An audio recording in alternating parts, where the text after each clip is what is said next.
Welcome to the Group Dentistry Now Show, the voice of the DSO industry. Kim Larson and Bill Newman talk to industry leaders about their challenges, successes, and the future of group dentistry. Visit groupdentistrynow.com for more DSO analysis, news, and events. Looking for a job or have a job to fill? Visit joindso.com. We hope you enjoy today's show. Hey, I'd like to welcome everybody back to the Group Dentistry Now Show. My name is Bill Newman. Thanks for being here today, whether you're listening in or you're watching us on YouTube. We appreciate your support. And we are now over 100 episodes, so that's pretty cool. Something that I begrudgingly got into several years ago has been a lot of fun. Get to talk to a lot of great people and just learn a lot. So hopefully, as an audience, you're learning a lot too. So we've got a special guest here today, and actually, kind of interesting. And I'm a little nervous because he's a fellow podcaster, so I'm sure he's going to give me a grade at the end. And if it's not good, just don't. I'm going to edit. I'll give you the grade off air. Yeah, I'll wait till we hang up to tell you how you did. That sounds good, because if it's a low grade, I'm going to edit it out anyway, and I'll probably hear my voiceover say A+. But yeah, you can beat me out if I give you an F. we have Dr. George Hariri here. So George, welcome to the Group Dentistry Now Show. Appreciate it. Thanks, Bill. Really happy to be on and excited to talk DSOs today. So George is interesting because he's a dentist, but also the CFO for a company that he co-founded. So normally you don't hear dentist and CFO together, right? No. So I'd love to find out a little bit about your background, and do you have a finance background as well as being a clinician? I might as well just tell the story from the beginning. Tell the story. And I think it might be easier because I kind of rounded about my way into this role. So the story really starts back in August of 2016 of Shared Practices. So that's when our founder and CEO, Richard Lowe, he uploaded the first episode of the Shared Practices podcast. And his thesis for the show was to create a Netflix season type format for walking somebody through the idea of becoming a practice owner all the way through, is practice ownership right for me? Season 1, to how to do an acquisition, Season 2, do it de novo, Season 3, leadership, staff, marketing, growth, right? And so over the course of seasons, years on this show, Richard kind of started this idea and we all kind of piggybacked onto it of creating a resource for the young dentist out there who's interested in practice ownership. And the irony of this is it was kind of, as young dentists, so everyone in our company, we have 6 partners now, are between a 2015 grad and an 18 grad. And, we set out to teach dentists how to run practices efficiently so that they can compete with DSOs. And eventually we became one, but that wasn't ever the initial intention. So the podcast is really what started it all. So I think if you have any questions about that or anything about our show, and then we can kind of keep going through. Well, we talked about this just before we started to record, and I said that the journey from podcast to DSO is one I don't think anybody else has done yet. So that's very, very cool. So obviously a bunch of steps in between the podcast and the DSO. Yeah. So about 7 months in, Richard was doing it all by himself. And then he asked me to join him because, the workload had gotten to be a bit much with running a show, and he was doing an Army residency at the time. And I was only a third-year dental student. So I'm a third-year dental student. I jump on the show, and our first foray into monetization and trying to build a business was online courses. And so we built online courses for dentists. And then we added a second service, which was consulting services. So we sort of innovated on a philosophy that we call analytics-based practice management. And we built a department of former office managers to coach our audience who are now practice owners, because we've been doing this for a few years. And, really the first kind of big step for us was becoming a consulting company. And, now we have, close to 100 clients. We have 8 coaches. And so we've sort of built like a, fairly modestly sized, coaching company. And me and, one of the dentist friends of mine were at this DSO summit. It was one of the events to talk about future trends in dentistry. And they talked about, the rate of consolidation and the market share of DSOs right now and the market share in the future. And they talked about a lot of the infrastructure that's required to have a DSO, a lot of things like regional management, online education for training your teams and doctors. And like, I think the one thing that was very clear was the strength of a DSO is built on the back of the doctors that are in the DSO. And so sitting in the seminar, it sort of just kind of appeared to me that the infrastructure we have in our company is not all that far off from being the back end MSO sort of infrastructure to hold practices together that we own and operate. So that was in the end of 2020. So that was to late 2020. And so we spent the year of 2021 building a group platform, which is essentially taking independent dental entrepreneurs and merging us together into be one large group so that we can skip a few steps in the banking world and go up to the mid-market banking products that could allow us to grow without needing a private equity company. So we combined 6 partners, 10 practices, and we did our group platform at the end of 2021. We ended up selling 2 of those practices off because they weren't long-term fits. And then this year we've opened up 5 locations so far, and we have about 3 to 5 more before the end of the year that will be opening. And our niche in the DSO world is a dentures and implants model. So one of our partners opened this dentures and implants practice in Memphis and showed this surgery only model where you don't have hygiene. And what it allowed a dentist to do is make a lot, it's a high fee surgery. And what we've essentially done is created an offering for dentists in our audience to join us on our team and become doctors in our DSO. And our whole kind of message to them is we've taught you how to do private practice, and that's always an option for you. And we're here to help you with that. And we have our resources, our education, our coaching. And, we have an opportunity on our end that we think outdoes private practice as a typical GP. And, we're training GPs on how to do these surgeries and opening locations around the country for our dentures and implants model. So we're sort of, I guess that's kind of the story, right? And I don't know how to say that with less words. Yeah, that's really cool. So you still have that consulting coaching side of the business, and the docs that are part of that, they can just stay over there and kind of do their own thing and learn from you all. But if the model, the dentures and implants model, surgery, no hygiene makes more sense to them, then they can actually partner up with you. Now, so you have original partners. You said you're opening up, or 5 locations, or you opened up 5 additional locations. Are these all de novos? So the original partners are there, and you just continue to open up? Yeah. So we formed a 6-way partnership. So we have 6 partners, 6 dentists, and we're sort of we are the C-suite of the company, right? And so we had to fill in different roles, and somebody needed to be a CFO, and I have a minor in math from college. So for me, quantitative reasoning and analytics-based decision making is very much up my alley. What I've had to learn is accounting, right? It's like extremely technical, and one of us had to do it. So rules that don't always make sense, and a lot of exceptions. Yeah. And I think initially it was a high learning curve, and now we have 2 CPAs that work for us, and so I have people to translate for me. But being a dentist operator, former operations person in the finance role, has really helped me see it from both sides.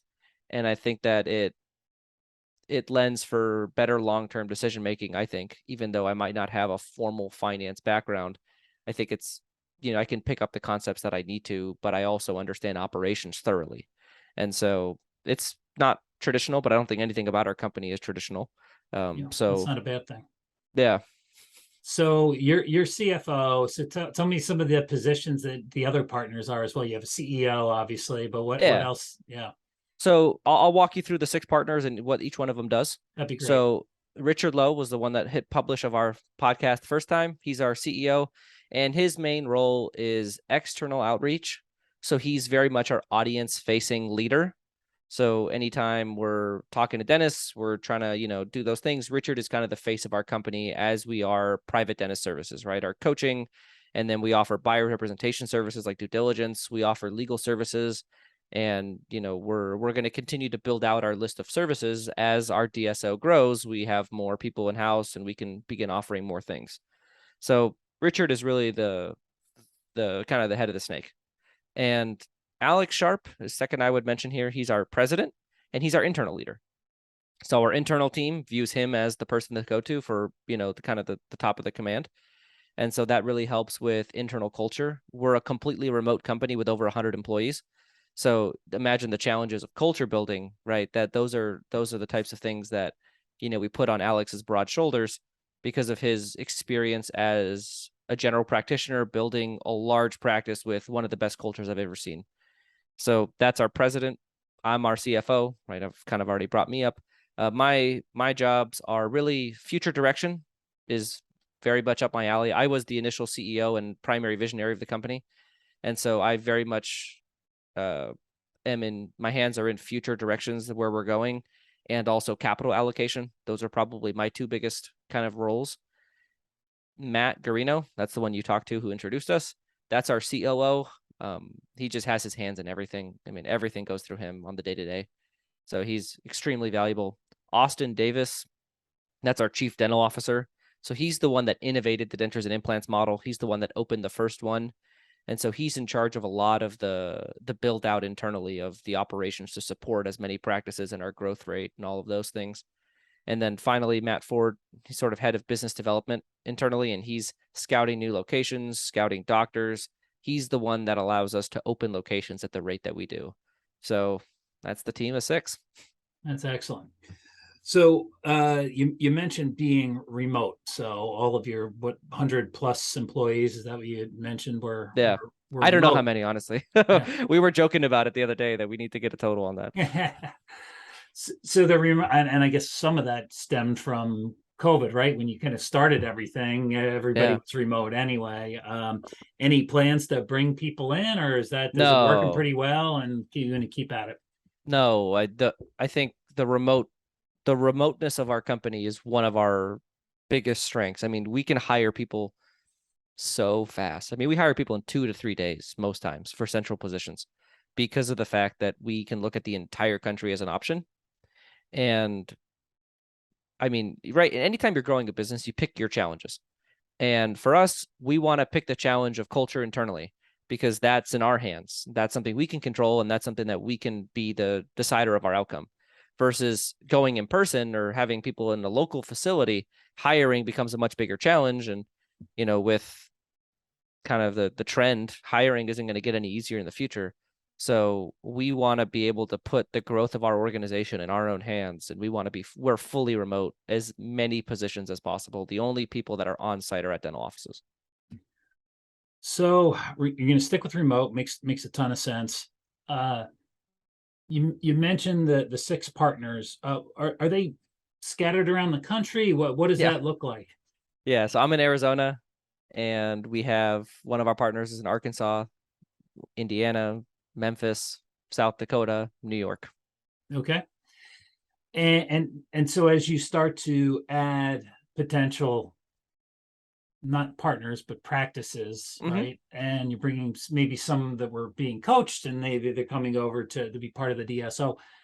Do you strategically look at markets that you already have and you kind of want to expand in those markets? So you're almost like you're in Memphis, so let's focus in Memphis and New York and have those partners kind of almost mentor in those areas? So the first time before we formed our partnership, I got a call from Austin Davis, the one who started the model in Memphis, and he was telling me about it. And 2 weeks later, I was on an airplane to go check it out because it sounded so interesting. And 4 months after that, we opened up the first location in Phoenix, because Phoenix at the time is our headquarters. Our headquarters is in Phoenix. We do have a headquarters. We teach dentists out of our, learning facility there. So we are like somewhat local to Phoenix, but it's like not the large percentage of our, central staff live in Phoenix. And so we opened the first location called Valley Dentures and Implants to test the model for national growth in Phoenix. And then we said, okay, we want to go to the best markets for this model nationwide and open remote locations wherever they are, but we're not sure how that's going to go. So let's test opening one more semi-remote. So we went 2 hours north to Prescott, Arizona, and we opened up Prescott Dentures and Implants to test the process of opening up a practice without anyone stepping foot in it.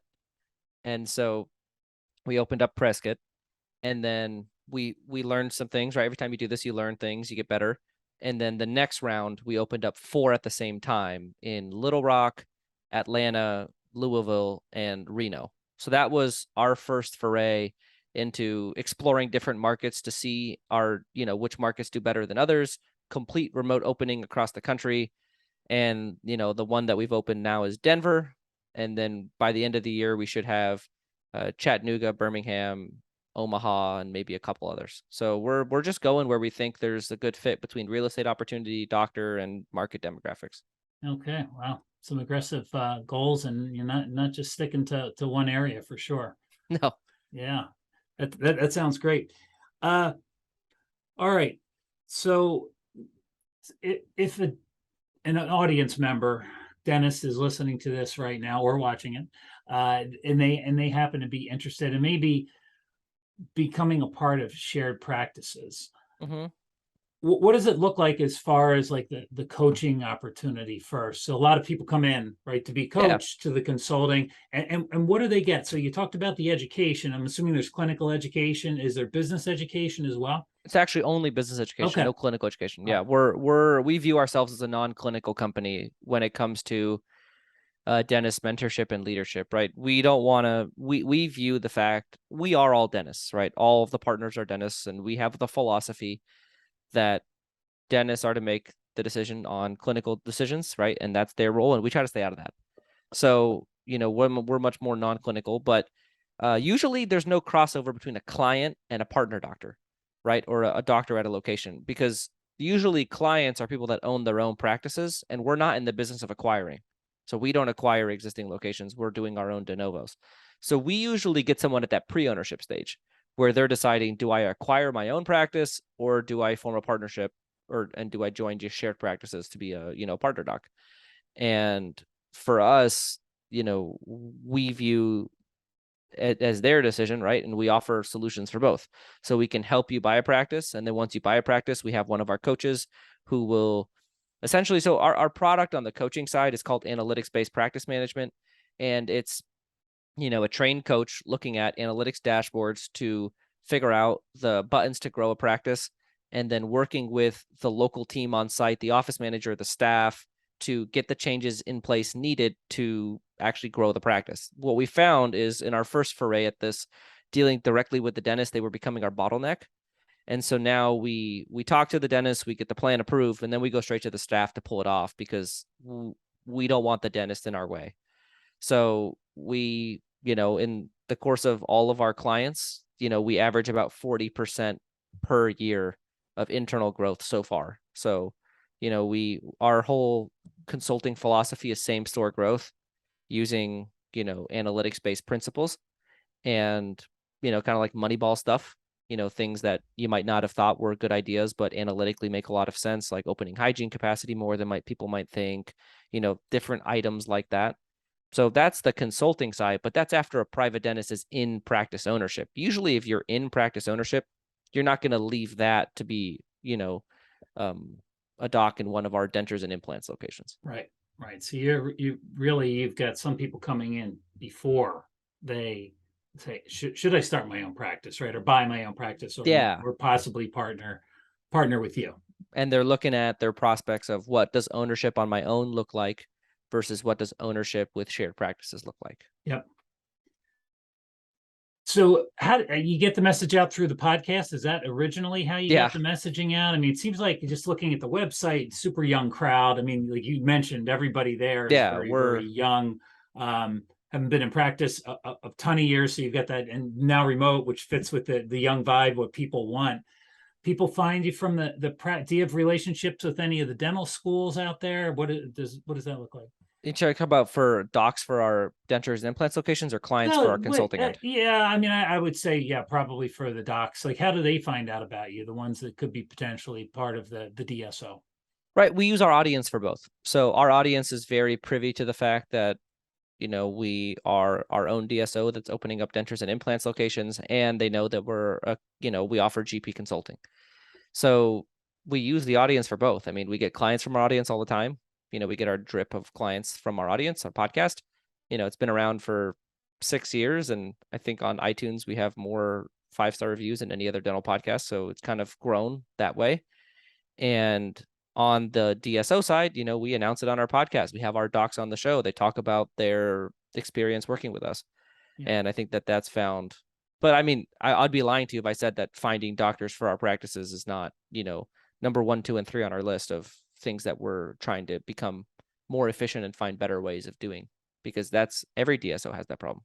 Sure. Yeah. It's not just, I mean, you don't have the hygiene problem, but Yeah. it's not just dentists, right? It's anybody in a dental practice, unfortunately. Super interesting.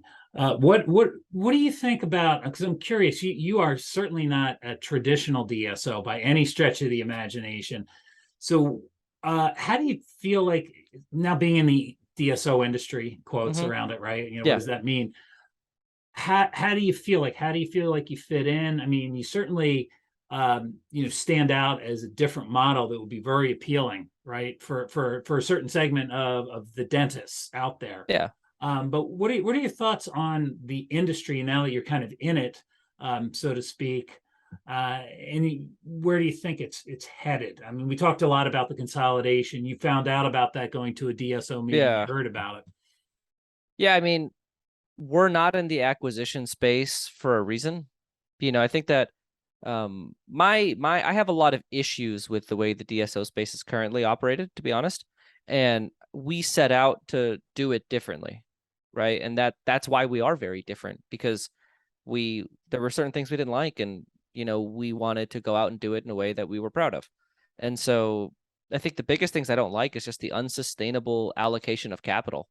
I mean, you have people paying multiples for practices that it's going to be hard to generate a return on that investment the honest way, other than flipping it to the greater fool on the next transaction, right? And so I think that that's what's happening in our DSO space right now. Is the rate of consolidation is everyone's just grabbing market share, and but I think that as a dentist, don't love the way that it happens right now in my industry. And so I think that, the next wave of DSOs that do well are the ones that form long-term partnerships with dentists and can form a sustainable organization. And I think that that is where, we're focusing our time and effort, is how can we build something that lasts? Because I would argue that a lot of the things that are being built right now may not last as well as you might think. Yeah, I mean, there's been when money's cheap, right, and you can continue to do these types of things. I think, as far as borrowing and being able to acquire practices, but there are a lot of, we talk about same store sales, right? So that's something that so you can either grow by acquisition, but at some point you have to figure out, first off, what did you buy?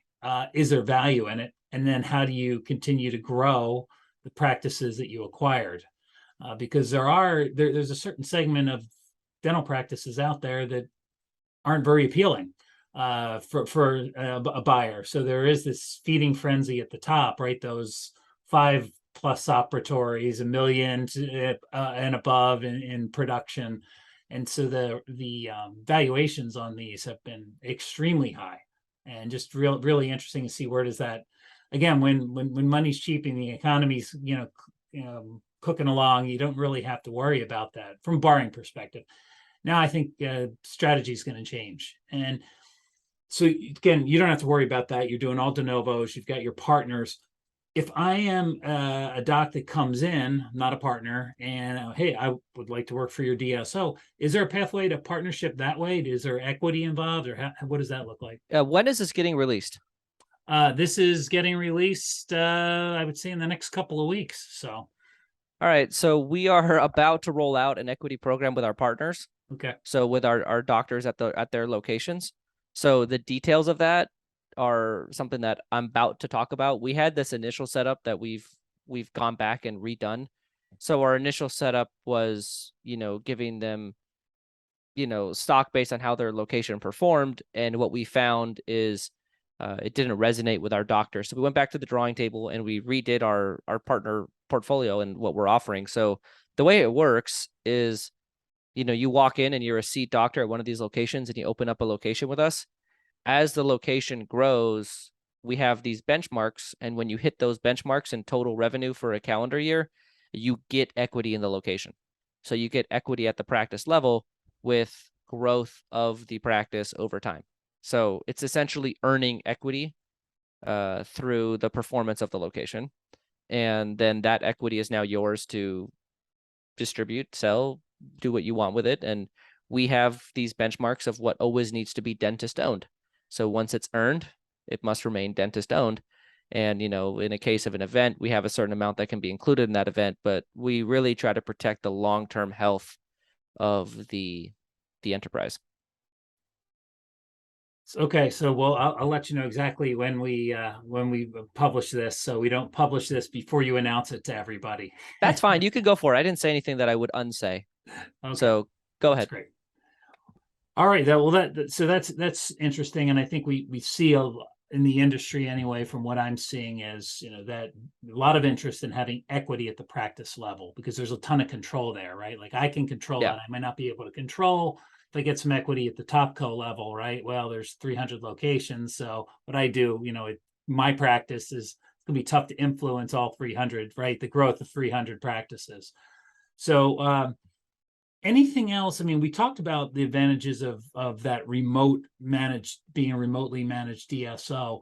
Again, I'm thinking back. I don't know that there are any that are remotely managed. Of course, yours was maybe a bit of the timing of when you launched, right? You almost had to be remotely managed at that point, because almost everybody was. Then maybe some that have that hybrid, where some are coming into the office a certain amount and also working from home. And then I'm sure there's some that are back 100%. What else do you feel that you're doing that's maybe different than some other DSOs that are out there? I think it's just our rate of growth. I mean, we are, this calendar year, we will have opened as many locations as we had prior, and I think that in the next year, we plan on opening 20. And so it's just, the doubling of size in 2 consecutive years of the number of locations you have, being completely self-funded is, we're not private equity. We have, our cap table is us. And I think that, it was very important to us that we were able to remain, debt only financed, because that it gives us the freedom to do what we think is best.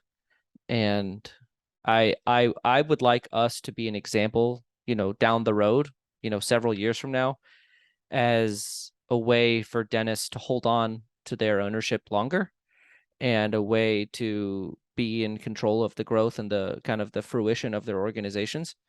And so I think that, our sense of autonomy, our rate of growth, our remote structure, our trying to solve digitally, a lot of like problems that DSOs have, trying to solve them in a sustainable way that's scalable. I think a lot of those things make us unique. And I think the fact that we repurpose our internal infrastructure to provide dentist services, right? We're able to provide better services to our clients over time because we have our DSO, because we have the, regulatory requirements. We have to have the accounting group internally. We have all of these things that allows us to then provide better services to our private dentist clients. And so I think that, I think the repurposing of internal infrastructure is probably unique. The remoteness of our company is definitely unique. I mean, that one we picked up when we were building a coaching department. We put out ads locally and we found like 2 or 3 candidates. And then we put out an ad nationally and we found 100 candidates. And so we thought, okay, well, maybe we should just find a way to make this work remotely. And so it's kind of always been that way. So on the education coaching side of things, you said you're headquartered in Phoenix, right? In Arizona. So do you have some in-person learning as well as remote learning? Yeah. So like this fall, we have 3 courses.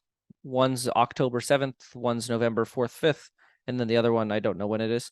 But we have analytics-based pre-ownership is the one in October, analytics-based practice management in November, and then analytics-based office management was like training office managers. Usually dentists will bring their team leads, those types of things. And I think in January, we're launching an insurance event.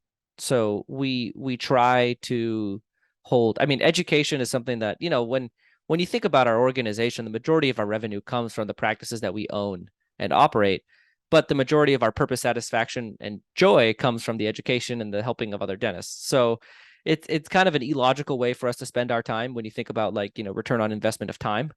But when you talk about the joy of what we do and, creating impact in our industry, we think education is one of the biggest sources of that. So our courses don't sell to the degree that we wish they would. People don't like in-person events after COVID, but we are stubborn and relentless on offering in-person education because we think that experience is just unique. And so we do that even though it might not always make sense. Yeah, well, I think a lot more people are more comfortable now doing it, but it's so really interesting model. What I wanted to ask you, you mentioned this back maybe 5 minutes ago about the way you're funded, and I wanted to touch on that because you actually mentioned it right at the beginning, where when you were forming your DSO, you talk about it's great. It's very relatively easy to get funding when you have one location, right? Or maybe two locations. And then you hit a point where the traditional lenders will not lend to you. As you start to get to scale, there's almost this dead zone, so to speak, where you can't get lending. And then then you overcome that. And you've got two choices, right? There are some banks that will lend once you get to scale, and then there's the private equity road. So I'd love to delve into that a little bit more.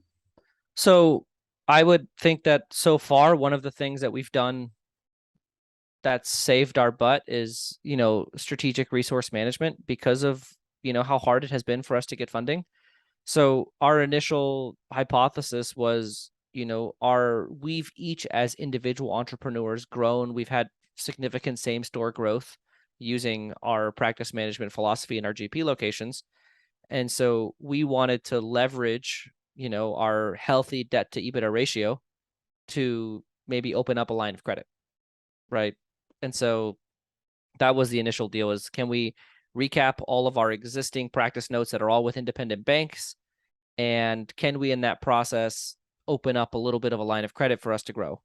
And that deal took so long to close that by the time we closed that deal, we'd already opened 4 locations. So I guess the first, the Valley Dentures and Implants was self-funded, Prescott Dentures and Implants was self-funded, and then the 4 that we opened. So the first 6 that we opened were funded using profits from existing locations over time. And then, our recap closed, and the next 5 that we opened, we finally get to use our guidance line. So, we've kind of been, it hasn't been enjoyable, but it's been worth it to get here, to have everyone on the same treasury management, to be able to do, efficient expense allocations and those types of things to reach that next size. But it took us all sacrificing a lot of things to merge our organization together and to reach that above $1 million in EBITDA, mid-market banking, to allow us to kind of go to the next level of, banking products. And now you have a good line of credit, and you're able to kind of expand. You said that you were looking at Denver. You mentioned a couple other cities. Yeah, Denver's already open. So okay. We have 5 locations through the rest of this year. And then our goal, what we're hoping for is, 20 for next year. So we have 6 for the first quarter on the docket. And so we're funded all the way through that. So at this point, we have funding for the next 25. And then after that, we assume that with the growth that we've had with the opening of, those locations, we should be able to, it'll just get easier and easier for us to get funded moving forward. We're past the tough days, I think. Well, this is great info and super unique. I don't think we've ever, and I love the way you sum it up from podcast to DSO. So really interesting. Dr. Hariri, if people want to find out more, if they want to contact you or they want to find out more about Shared Practices, how do they do that? Yeah, so sharedpractices.com is our website. I'll admit our website's awful in the sense of showing what we do. I don't think we do a great job of we're in the process of, and when I say we're in the process of, I mean like 6 to 9 months from now we might have a new website. It's just something we keep complaining about. So our website, sharedpractices.com, talks about what we do. I think there's links on there for the dentist services that we offer. And I'm not sure if we have, like, our events are on there. I know that. I know the, coaching, buyers representation services, those types of things that might be on there. But the joining our DSO as a dentist, I think it might be a little bit harder to find. I would send an email to tyler@sharedpractices.com. That's Tyler, Tyler. Tyler Tolbert is our sort of the head of our recruiting arm, and all the dentists that want to be a part of our organization, talk to him and see if they're a fit there. Okay. We'll drop that email address in the show links, and we'll also obviously put the website information in there. And then the podcast is just Shared Practices Podcast. So that's not like, and the rocket podcast science as well. So we've got a bunch of different links we have to put in there, which is sorry. Which is great. No, it's all good. There's a lot of different ways to get the information. And a couple different paths, right? So there's the coaching path, right? So if you want to take that path, we'll drop those links and maybe come to some of the educational events that you're having, and then just find out more. You can sign up for the podcast, and finally, if you want to join the DSO or find out what that's all about, we'll email Tyler, so we'll get that in there. Perfect. Well, thanks, George. This has been super enlightening to me. I really appreciate the time, and I don't have any final thoughts before we sign off. Perfect. Well, I appreciate it, and great time, and hopefully we'll do this again. That sounds good. So again, Dr. George Hariri, he is the CFO and co-founder of Shared Practices. We'll have all that contact information in the show notes. And thanks again, everybody, for watching us on YouTube or listening in. I'm Bill Newman, and this is the Group Dentistry Now Show. Till next time.